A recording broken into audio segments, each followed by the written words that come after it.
Bom, senhoras e senhores, então vamos para a resolução de mais uma questão. Então a questão 7 da prova de vocês falava sobre dilatação de sólidos. Então, relembrando, a gente tem três tipos de dilatação de sólidos. A linear, que é dada por essa equação, a superficial, certo? E a volumétrica. Então, a variação de comprimento, que é a linear, variação de comprimento é igual ao coeficiente de dilatação linear vezes o comprimento inicial, vezes a variação de temperatura.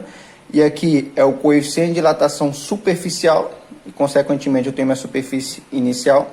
E aqui é o coeficiente de dilatação volumétrico, e eu tenho o meu volume inicial, tudo bem? Eu gosto de dizer que a gente tem um macete. Se meu problema der apenas 1 metro, então é linear. Se me der 2 dimensões ou uma área, uma superfície, é metros quadrados, normalmente no SI, né? E se ele me der 3 dimensões ou um volume, eu tenho normalmente no SI metros cúbicos, tudo bem?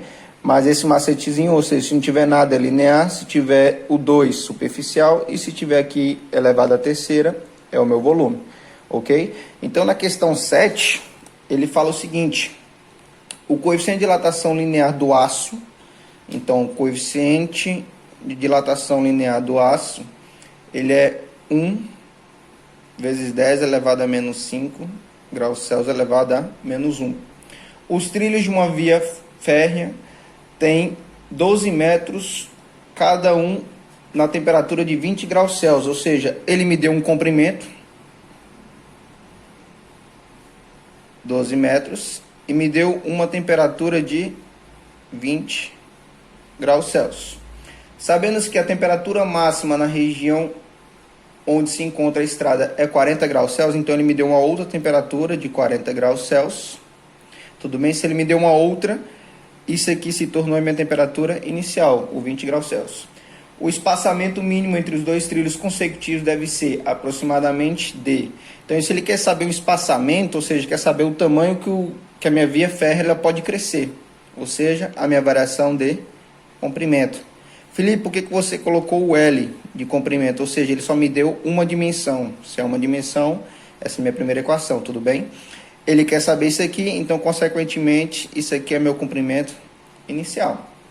Ou seja, ele quer que eu calcule isso aqui. Então, para eu calcular, eu vou usar essa minha primeira equação aqui. ΔL é igual ao alfa vezes LI vezes o meu ΔT. Tudo bem? Veja minhas unidades de medida. Isso aqui eu tenho um grau Celsius, que é principal. Aqui também tem um grau Celsius, então tá tudo ok. Vou simplesmente substituir na minha equação. Então, ΔL eu quero encontrar. O valor do meu alfa é 1 vezes 10 elevado a menos 5.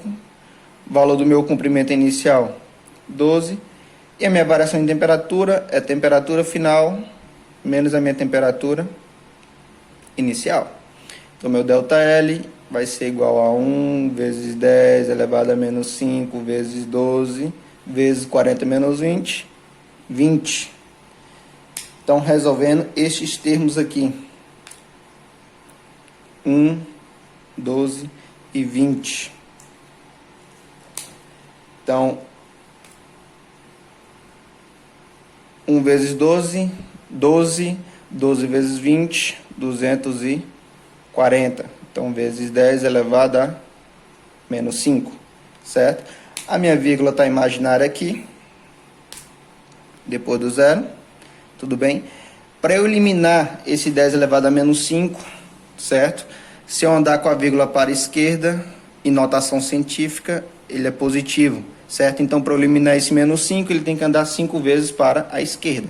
Então, a minha vírgula vai ser 1, 2, 3, 4, 5.